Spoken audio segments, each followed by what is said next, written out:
Kinailangan muna ni Jesus ang huminga ng malalim bago tuloy pumasok sa loob ng opisina ni Manuel. Agad siyang sinalubong ng lamig. Bahagya siya ng aligkig. Hindi niya alam kung dahil sa lamig na dulot ng aircon o dahil sa nervous na muli nilang pagharap ni Manuel pagkalipas ng halos 1 taon. Nakita niyang nakayuko ito sa binabasang resume. Pakaramdam niya ikakapusin siya ng hininga sa isiping heto siya, face to face with him again.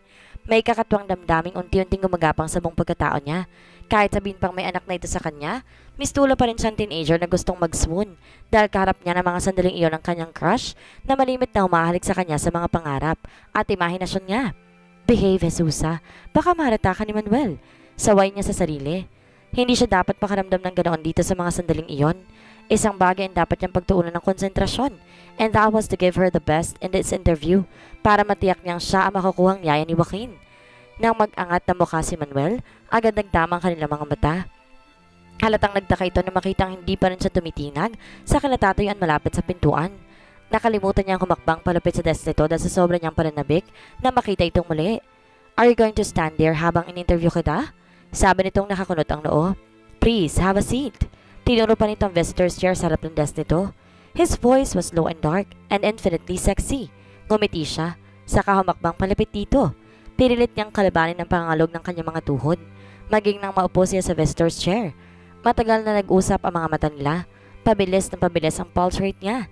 Pilit niyang kinakapas sa mga mata nito kung nakikilala siya nito kahit kaunti.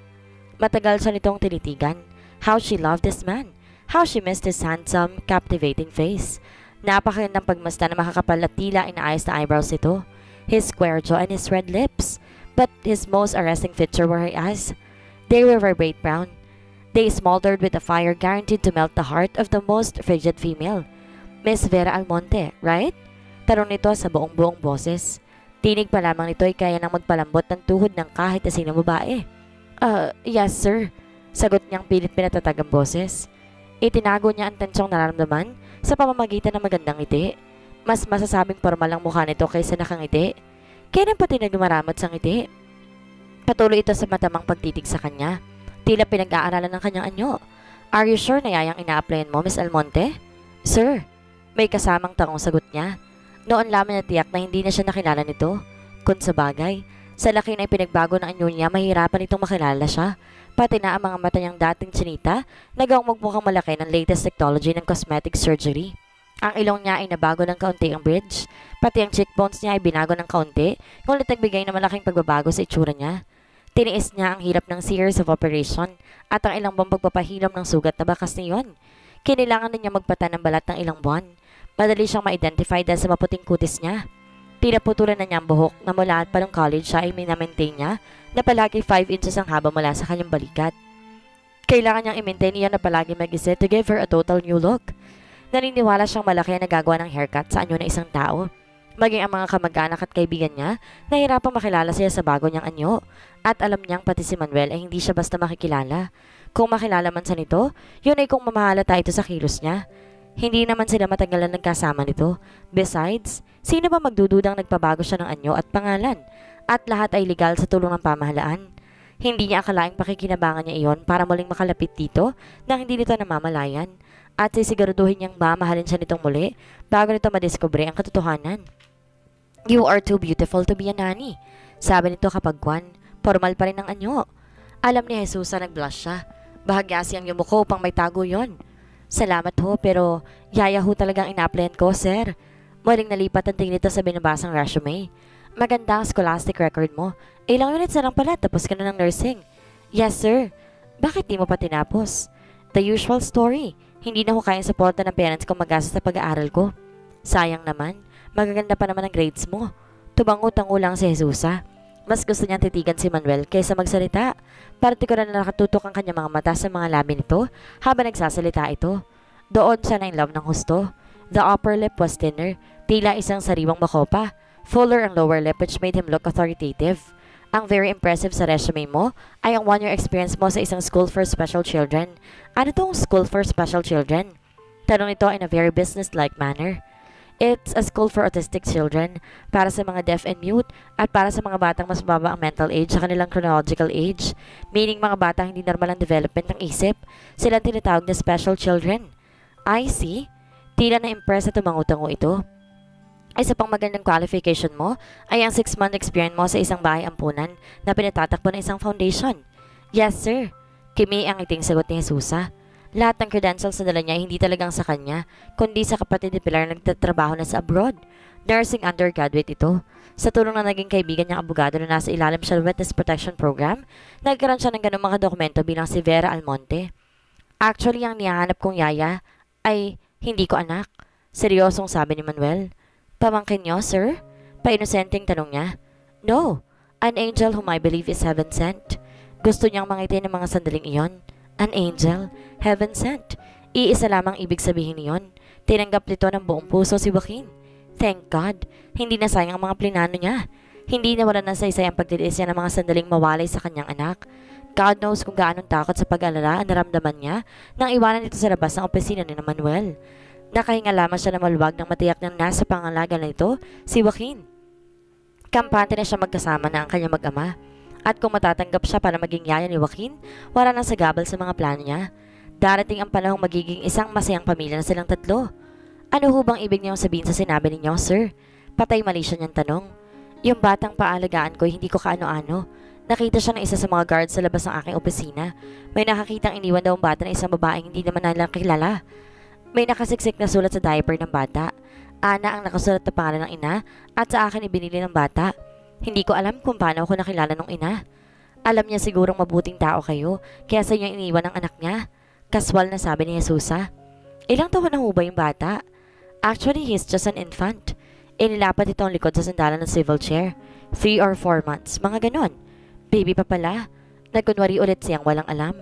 Baby pa talaga. Hindi ko alam kung dapat kong paniwalaan na nakalagay sa sulat pero HIV positive daw ang ina ng bata at nararamdaman niyang malapit ay maging full-blown. Gusto ko rin makasiguro. Nagpa-add na ako para matiyak kung may mahahabol sa bata. Hindi ko rin dinidiscard ang possibility na baka kinidnap lang ang bata at balak gamitin lang ng iwan just to make money. Paano ho kung may nagpanggap na ina ng bata at bawiin siya sa inyo? Gusto niyang malaman kung ano ang plano nito kay Joaquin. But of course, hindi ko basta ibibigay sa kahit sino lang ang bata.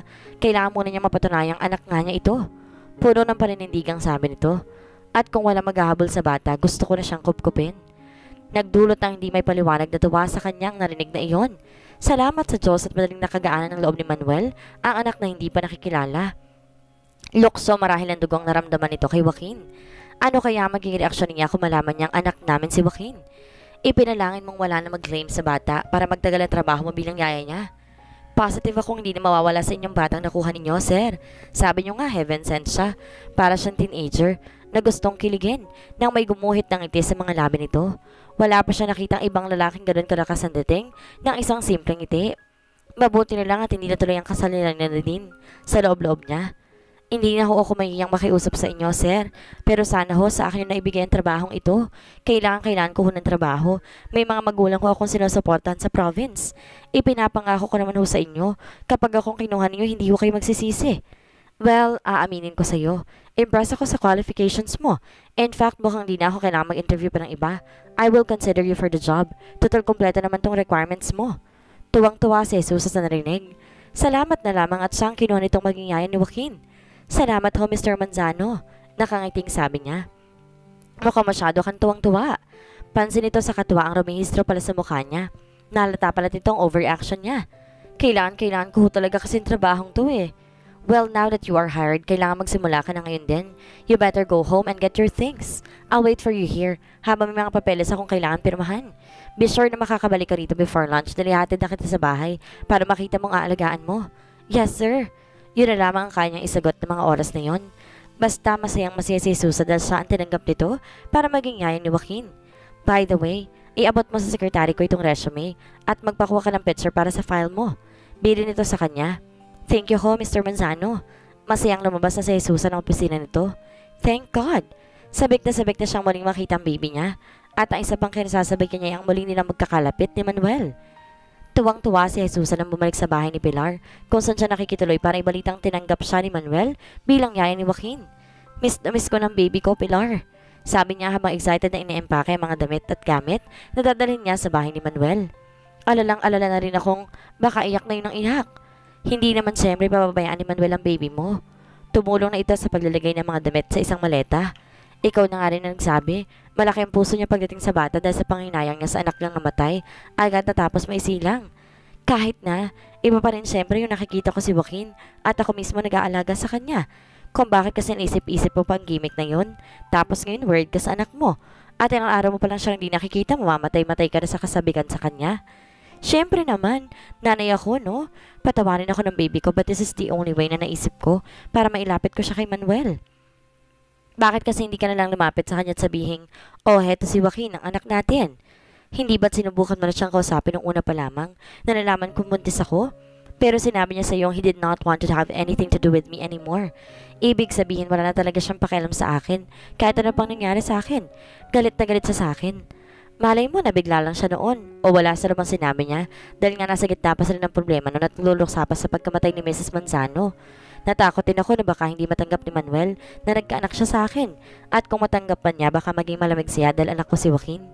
Alam naman nating sa akin niya sinisisi ang pagkamatay ng mama niya at pagkakakulong ni Kiel.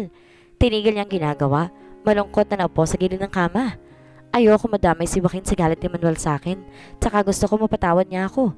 Kung hindi ko gagawin to, paano ko makakalapit sa kanya na hindi siya nakakahalata?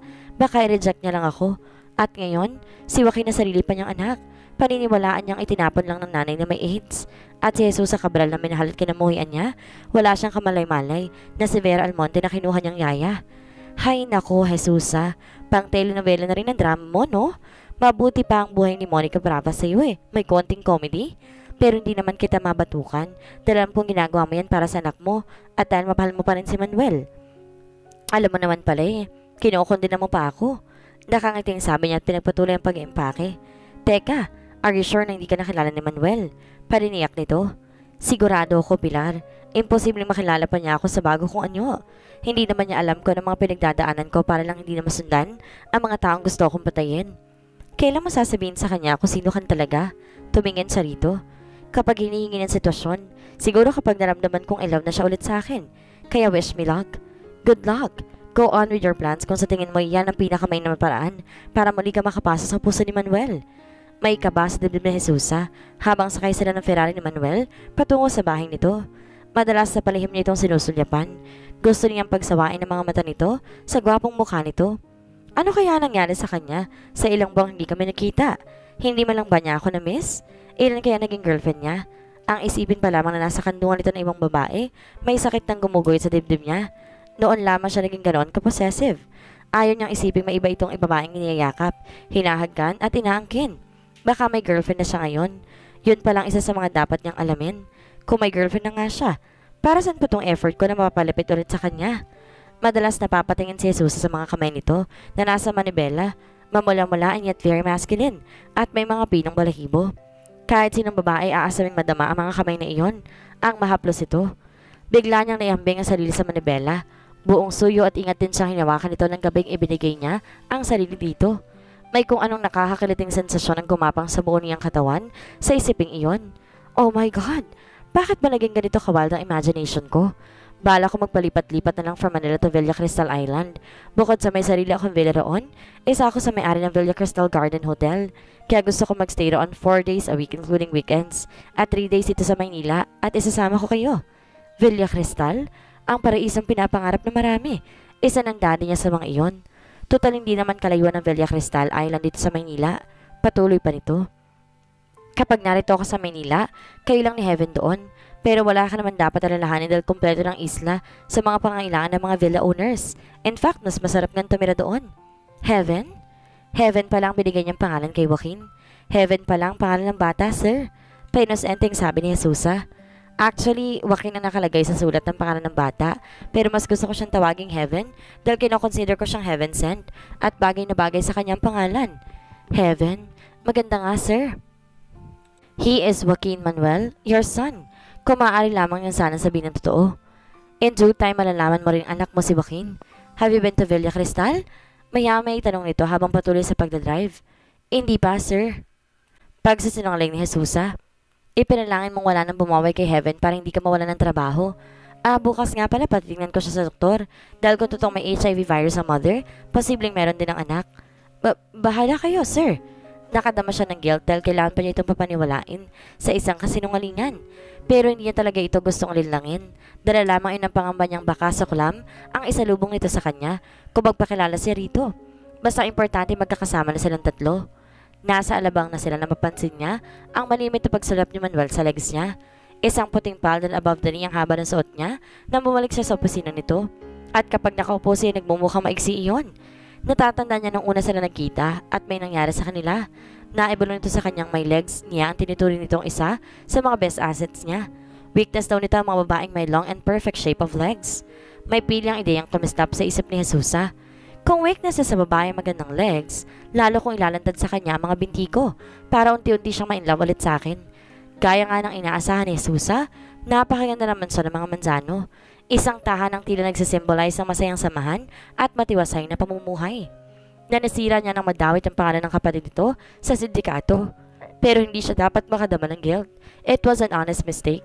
Hindi niya alam na ginamit lamang ng isang tusong Poncho de Vasco ang pangalan ni Kel. Kung hindi pala nangyari ang mga iyon, dapat bahagi na siya ng tahanang iyon. Agad na hinanap ng kanyang mga mata si Joaquin. Ipinakilala siya ni Manuel kay Manang Felisa. Matagal na raw itong mayordoma ng pamilya. Nasa kwarto ko ang bata, sir. Natutulog. Ako muna kasi nag-alaga sa kanya dahil maaga rin umalis si Ma'am Daisy. Ang baby ko. Gusto niyang takbuhin ang kinaroroonan ni Joaquin, ngunit inawat niya ang sarili. God knows hindi rin naging madali sa kanya ang ginawa niyang pag-iwan sa kanyang anak sa harap ng Manzana Towers. Nagtago lamang siya sa hindi kalayuan upang makatiyak na hindi ito maaano. Nakahinga lamang siya na maluwag nang kunin ito ng security guard at ipasok na sa loob ng gusali. Kung may inutusan siyang ibigay ang bata kay Manuel, tsak na magtatanong pa ito at hindi basta tatanggapin ng bata. At kung sakaling hindi siya tatanggap ito para maging yayan ni Joaquin, ang plano niya ibawin agad ang kanyang anak. Na mga sandaling iyon, pakiramdam ni Jesusa, daig pa ang isang taong nalayo sa kanya si Joaquin. Ngunit hindi niya maaaring ipahalata ang pananabik niya sa kanyang anak. Nang samahan siya ni Manuel sa salita kinaroroonan ni Joaquin, inabutan nga niya itong himbing na himbing sa gitna ng kama at napapaligiran ng maraming unan. Napangiti siya sa muling pagkakita rito. Gusto niya itong sugurin ng yaka pero hindi dapat makalata si Manuel. My baby, he is so cute, isn't he? Puko nito mula sa likuran niya habang pinagmamasa niyang anak. Oo sir, ang gwapong-gwapong bata pala niya. Pinilit niyang itago ang pananabik sa kanyang tinig. Kontroladong-kontrolado niyang pagpapalaya ng pananabik kay Joaquin. Gustong-gusto niyang buhatin ito, but again, inawat na naman niya ang sarili. Nasa kwarto ko ilang gamit yung pinabili ko kay Lani. Pagdating ko mamaya, mamili tayo ng mga gamit niya. Sabi ni Manuel habang nakatunghay siya sa bata at dito naman nakatayo sa pintuan ng servant's quarter. Oho, sir. Gusto ko lang ipaalala sa iyo, Vera, na kailangan alagaan mong mabuti si Heaven. Gusto ko sa kanya mo lang ibubuhos ang atensyon mo. Did I make myself clear? Yes, sir. May kasamang tangong sagot niya. Ngunit nalulungkot siya sa malamig na tingin nito sa kanya habang nagbibigay ng instructions. Damang-dama niya ang relasyon nilang employer-employee na lamang. Wala na siyang mabanaag na kaunti mang emosyon mula sa mga mata nito. Ayaw niyang isipin pero mukhang may malaking pagbabago dito. Pakiramdam ni Jesusa hindi na ito kasing empathetic na tulad nung una niya ito nakilala. Kung pagbabasihan niya ang palaging formal na mukha nito, ang matipid ng ngiti, ang malamlam ng mga mata, ang matamang titig at ang malamig na tono nito, mawawaring niyang mukhang hindi na ito capable magmahal. Yun ba ang epekto ng kasalanang nagawa ko sa kanya? At sa pamilya niya, masyado ba siyang nasaktan dahil minahal niya ako ng totoo? I have to go. May ka-meeting pa ako at 4 o'clock. Sabi nito sa tonong formal pa rin. In fact, manaka-naka lamang siyang sinulyapan nito. Mas matagal ito nakatingin sa natutulog na si Joaquin. Kung may kailangan si Heaven, sabihin mo lang kay Manang Felisa. Oho, sir. May disappointment niyang sabi. Sinundan niya ito ng tingin nang tumalikod ito. Napakagitlabi si Jesusa. Kanina pa niya ito gustong yakapin. Pinipigilan lamang niyang sarili. She loved him so much. Bawat sulok ng kanyang pagkatao umaasam na muli nitong mahalin. Nang maiwan sila na Joaquin sa silid na iyon, ay saka pinalayan ni Jesusa ang pananabik dito. Hinawakan niyang malit na kamay nito at hinagkan. Gusto niya itong kargahin at yakapin na mahigpit, ngunit ayaw niyang maistorbo tulog nito kung kahit nagkasya na lamang siyang hawakan ng kamay nito. Narito na tayo sa bahay ng daddy mo, Joaquin. Kung hindi lamang nadamay si Kel sa expose na ginawa niya at hindi nagalit sa kanya si Manuel at ang pamilya nito, natitiyak niyang tuwang-tuwa ito sa anak nila. Ngunit dahil sa mga nangyari sa pamilya Manzano, alam niyang tinuturing niya siyang kaaway ng mga ito habang unti-unti namang lumalaki ang tiyan niya. Sorry my baby, pero ito na lang alam kong paraan ni mommy para hindi ka madamay sa galit sa akin ng daddy mo. Mapapamahal ka sa kanya bago niya malamang anak ka ng babaeng dahilan ng pagkamatay ng mama niya at na malaking kahiyan sa pamilya niya. Help me para mapatawad ako ng daddy mo. Alam niyang madaling mamahalin ni Manuel ang kanilang anak, ngunit siya ay magbabaka sakali pa lamang. Inihatid sila ni Manang Felisa sa isang guest room na magiging silid nila ni Joaquin. Katabing-katabi lamang inang bedroom ni Manuel ayon sa mayordoma. Bibili raw si Sir ng crib at iba pang gamit ni Heaven, sabi ni Manang Felisa sa kanya. Ang swerte ng batang yan ay kay Sir Manuel siya napunta. Oo nga ho, pakli ni Jesus habang pinapalitan ng diaper si Joaquin. Halos ayaw niyang bitawan ng kanyang anak mula nang ihatid siya ni Manuel sa mansyon. Masyado siyang nasabi kay Joaquin kung kahit hindi niya namalayan, pati ang pagtakbo ng oras. 6:30 pa lamang nakabalik na si Manuel sa mansyon. Dumiretso siya agad sa pintuan. Kamusta si Heaven? Hindi ba nag-iiyak? Hindi naman sa iyakin, sir. Pakli niya habang walang kurap na nakatingin sa mukha nito. May dala itong stuffed toy at agad nilapit sa kanilang anak. Yumuko ito habang pinapakita kay Joaquin ang stuffed toy at pinatutunog sa harap nito. Muntik na siyang mapasinghap dahil sa pagkakalapit nila. Magharap lamang sila kaya langhap na langhap ni Jesusa ang mamahaling men's cologne na gamit ito na humalo sa natural na amoy nito. Para siyang nahihipnotismo nakatitig sa mukha nito nang hindi nito alam. Kung may karapatan lamang siya ay gusto niya itong sugurin ng yakap at halik. Pero pagkakasya na lamang niya ang sariling busugin ang mga mata niya sa mga panakaw na pagtitig dito. Kahit mukhang pagod siya, captivating pa rin ang aura niya. Kahit magulang buhok niya, nag-uumapaw pa rin siya sa sex appeal. Hindi yata ito nagkasya na laruin lamang kamay ni Joaquin kung kaya't kinuha ang bata mula sa kanya. Gusto na naman niyang magpasinghap na malanghap ang mabangong hininga nito. She wanted him to kiss her. Pero bakit naman ito niyaya? Napulot itong bata. Nagkakasya na lamang siya mag-ilusyon. Ngunit dahil sa maingat na pagkuha nito kay Joaquin mula sa kanya, hindi maiwasang masagi ng kamay nito ang kanyang braso. May kilabot na gumapang sa buo niyang pagkatao. Hindi kaya siya makalata sa kakatuwang reaksyon ko sa tuwing magkakadikit kami ng ganito. Pero kung malakas ang epekto sa kanya ng pagkakalapit nila, mukhang wala namang epekto yun kay Manuel. Dahil mas nakafocus ang pansin nito kay Joaquin. Please give your 100% attention sa pag-alaga sa kanya na parang tunay mo siyang anak. You see, he is so young. Kailangan pa niya atensyon at pagmamahal ng isang ina. Ganon naman ang ginagawa ko, sir eh. Hindi yun na kailangan ipaalala sa akin. Mahilig talaga ako sa bata. Good. Formal na sagot ito sa may kasamang tango. Well, sasamahan mo ako ngayong mamili ng kayo mga kailangan. Kayo ho ang bahala, sir. Matapos iwan at ipagbilin si Joaquin kay Manang Felisa, ay umalis na sila. Habang nasa sasakyan patungo sa mall, ay masayang-masayang pakiramdam ni Jesusa. Every time she was near him, naalala niyang isang buong magdamag na magkasama sila with that magic spell and love na hindi nila akalaing mararamdaman agad nila sa isa't isa sa maikling panahong nagkakilala sila. Bakit kaya nagkaroon ng HIV ang mother niya? Posibleng isa itong babaeng marami na nakarelasyon o isang prostitute. What do you think? Hindi ko tuloy maiwasan mag-worry na baka nahawa ng kanyang ina si Joaquin. Formal ang anyong tanong ni Manuel. Hindi may HIV ang ina, meron na rin ang batang isisilang niya. Ewan ko pero napaka-irresponsable naman ng babaeng yun. Alam na may sakit siya, hindi na siya dapat nagkaanak pa. Halatang galit ang tono nito. Well, may mga babae talagang di iniisip kung makakapagdamay ng buhay ng iba basta may bigay lang hilig ng katawan nila. Matalim ang bawat bitaw ng mga kataganang binata at malakas ang kutob niyang siya ang pinatutungkulan nito. Mukhang sumasama ang ekspresyon ng mukha nito kapag naalala siya. Hindi pa rin pala niya ako nakakalimutan. Kaya lang hindi na pagmamahal kundi galit ang nararamdaman niya tuwing maalala niya ako. Nararamdaman ko yon. Paano kung hindi sumupat ang existence ni Joaquin para mapatawad sa ni Manuel at bahalin ulit nito? Sa Glorieta sila nagtungo. Pagparada na sasakyan sa harapan ng shopping mall, nauna si Manuel sa pagbaba. Akma na itong papasok sa mall nang mag-alala niyang balikan siyang tingin. Pagkuwan, magkagapay na sila lumakad. Nakakadalawang sampa na siya sa hagdanan papasok sa entrance ng mall na masalibat ang 1.5 inches na takong ng sandals niya. Kung hindi siya nakakapit sa braso ni Manuel, shock na nadapa siya. Mabuti na lamang at maagap siyang alalayan nito. Nagkatinginan sila. Matagal. Ang pagkakakapit ni Jesus sa mainit at matigas itong braso, sapat para dumalo yung pamilyar na sensasyong iyon. His mere touch made her shiver inside. Palagi na lamang iyong naramdaman every time he was near. Para itong napasang binitawan siya. Hindi niya alam kung dahil nakilala siya nito sa pamilyang titig dito o dahil naaasiwang ito sa sobrang nearness nila. Next time, titignan mong hahakbangan mo. Paano kung di ka nakahawak sa akin, di nadapa ka? Pasuplado nitong paningisi sa kanya. Lihim siyang napaismid. Muntik na ako mangungud, ako pa ang pinagalitan. Kailan pa ba ito naging masungit? Siya ba may kasalanan ng mga pagbabago na papansin niya rito? Naging woman hater na ba ito dahil sa disappointment at galit sa kanya? Lihim na natutuwa si Jesusa sa nakikitang pag-aabala ni Manuel na mabili ang lahat ng kailangan ni Joaquin. Mukhang hindi siya mabibigong mapalapit at mapamahal ang anak sa sarili nitong ama. At iyon ang malaking pag-asa niyang mapapatawad siya at muling mamahalin ni Manuel. Ang pagmamahal nito sa kanilang anak ang magiging daan. Ibili na rin natin ng mga bagong toy si Heaven. Maraming toy sa bahay pero babaeng pamangkin ko kaya hindi babagay kay Heaven. Kung walang kukuha sa kanya within a month, magpapagawa ko ng nursery room para sa kanya at pupunuan natin yun ng toys. Yes sir, nakangating pag-ayon ni Jesusa. Magkatulong silang namili ng mga damit at laruan. Ang pinakamalaki at pinakamandang crib ang pinili nito para kay Joaquin. Amuse na sinusundan lamang niya ito ng tingin habang nagpapaikot-ikot ito sa Babyland.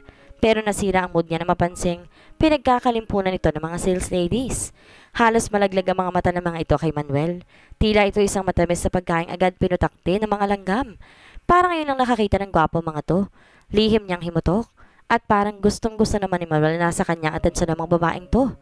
Sigurado ka bang wala nang kulang sa mga bilhin natin for Heaven? Tanong ni Manuel sa kanya habang pabalik na sila sa parking lot ng Glorieta. Wala na siguro? Naiinis pa rin siya dahil sa nangyaring halos palibutan ito ng mga sales ladies. Hindi niya gustong mahalata nitong inis sa tono niya. Ngunit nahalata rin ito. Bakit parang inis ka? Tanong nitong napatingin sa kanya na nakaupo na sila sa loob ng sasakyan. Ako, sir? Bakit naman ako maiinis? Ngumiti siya bilang pagbawi habang kando ang ilang paper bags na puno ng damit at laruan na pinamili nila para kay Joaquin. Wala na sana maghabol kay Heaven. Seryosong sabi ni Manuel habang nagda-drive. I want to keep the baby. Biglang napalitan ng tuwa ang inis niya dahil ngayon pa lamang kinumpirma na itong gusto na nitong kupkupin ng bata. Gusto niya ng kupkupin si Heaven? Tanong ni Jesusa upang makatiyak. Gusto niyang malaman kung ano talaga ang mga plano nito para sa kanilang anak. Yeah, hindi ko alam kung dahil very fun talaga ako sa mga bata o naaawa ko sa sitwasyon niya para napakabilis na hulog ang loob ko sa kanya. Because he is your own flesh and blood, Manuel. Mapatawad kaya siya nito kapag natukasan nito ang totoo? Hindi kaya magalit na naman ito kapag nalaman ang paglilihim niya rito tungkol kay Joaquin at ang kakatuwang paraan na ginawa niya para lamang paglapitin ng mag-ama? Bahala na. Hindi naman nakapagtataka matuwa kayo sa kanya, sir. Sabi na lamang niya. Napakakit niya at nakakatuwa. Kung hindi niyo siya kukupkupin, baka mapunta lang siya sa masasamang tao. Ipagbili kaya o kaya gamitin sa isang sindikato. Sindikato? Kitang-kita niyang kumunot ang noon nito pagkabanggit ng salitang sindikato. Alam niyo na, maraming mga sindikatong gumagamit ng bata. Well, you have a point there. Kaya lang okay lang kaya sa girlfriend niyo kung aampunin niyo ang bata? Girlfriend? Nakita niyang tumaas ang kilay nito nang ibaling sa kanyang tingin. Who says I have a girlfriend? Wala ho ba, sir? Kiming tanong ni Jesusa. Ang totoo'y nanguhuli lamang siya kaya niya tinanong iyon. Importanteng malaman niya kung may relationship at this moment. Dahil paano pa siyang mamahalin ito kung may mahal na itong iba? I have no serious relationship at the moment but I go out on dates once in a while. Lihim na nagdiriwang ang kalooban ni Jesusa. Ngunit tinapon niya sa labas ng bintana ang kanyang tingin para hindi nito mapansin ang pangiti niya. Baka naman mahal pa niya ako kaya hindi siya nagkakaroon ng serious relationship. Wistful na naisip niya. Masyado kang ilusyonada, Jesusa. Usig naman ang kabilang bahagi ng utak niya. Wait. What right do you have para magtanong sa akin ng personal questions? Kulot noong sita nito sa kanya. Natigilan siya. Wala nga pala siyang karapatang magtanong ng personal dito. Hindi yan dapat makalimutang siya at si Vera Almonte na noon lamang nito nakilala at magkasama sila ng mga sandaling iyon dahil siyang yayin na kinupkup nitong si Joaquin. Wala nga pala itong kalam-alam na siya, si Jesusa Cabral, the woman he used to love and the woman he now despised. Unang gabi ni Jesus sa mansyon ng mga Manzano, hindi niya alam kung bakit nahihirapan sa makatulog. Pinagmasdan niya ang anak na natutulog. Katabi niya ito sa kama. Mas gusto niya itong itabi sa kanya kaysa patulugin ito sa crib. Nakatagilid siyang paharap dito. Malapit na tayo sa daddy mo, Joaquin. Kaya lang hindi pa tayo kilala. Pero hindi bale. The right time will come and we will be one happy family. Pinukaw siya ng mga katok. Bumangon siya at binuksan ang pinto. Si Manuel ang nabungaran niya. Sir? Muntik na siyang madulas nang banggitin ang pangalan nito. Nakakaistorbo ba ako? Gusto ko lang sanang silipin si Heaven. Wala man lang bahid ng ngiti ang mapapulang labi nito. Dahil matangkad ito'y kagyat na nalipat ang tingin niya sa broad chest nito na bakat-bakat sa suot nitong white beige t-shirt. He is still so sexy. Pwede ba? Untag nito sa pagkatigagal ni Jesusa. Sure, sir. Nilakihan niya ang bukas ng pinto. Pumasok ito at lumapit sa kamang kinahiga ng bata. Bakit andito siya sa kama? Bakit di mo siya sa crib pinatulog? Sita nito sa kanya. Para magising agad ako kapag umiyak siya, sir. Pagdadahilan niya. Siyempre, hindi niya maaamin dito mas gusto niyang katabi ang anak. Siguraduhin mo lang na hindi siya mahuhulog sa kama. Sa waring nagbibigay ng babala ang tono nito. Oho, sir. Bukas na umaga dadalhin natin siya sa doktor para may pa-blood test siya. I want to make sure na negative siya sa HIV. Kayong bahala, sir. Yun lang. Malamig na sabi nito, saka humakbang palapit sa pintuan. Good night, sir. Sabi niya rito bago tutuluyang lumabas. Subalit wala na siya narinig na sagot mula rito. Paglabas nito, ay siya namang umalis kaagad sa pintuan. Pasimple niya itong sinundan ng tingin. He was a man in every definition of the word. Hindi niya makakalimutan ang gabing nagkita sila ng sing-along bar na iyon. Tandang-tanda pa niya suot ito na shining black leather jacket na lalong nagbalutang sa masculinity nito. Huri na upang magtago siya muli na ito lumingon sa kinaroonan niya.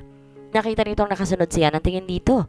Isasara na sana niyang pinto pero nakahiyaan na niya at mukhang babalik pa ito. May nakalimutan sigurong ibilin sa kanya. Vera?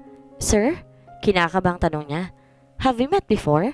Tanong nitong tila nanunuri ang pagkakatitig sa kanya. Parang pinigang lalamunan niya. She did not expect the question. Wag naman sabing nakilala na siya ni Manuel. Idinidikta ba ng instinct nito na dati na siyang kilala nito?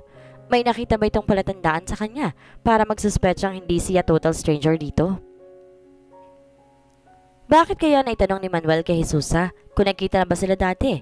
Makilala kaya siya ng binata? Ano ang gagawin ni Jesusa para muling mapaibig si Manuel? Yan ang ating aalamin sa susunod nating kabanata.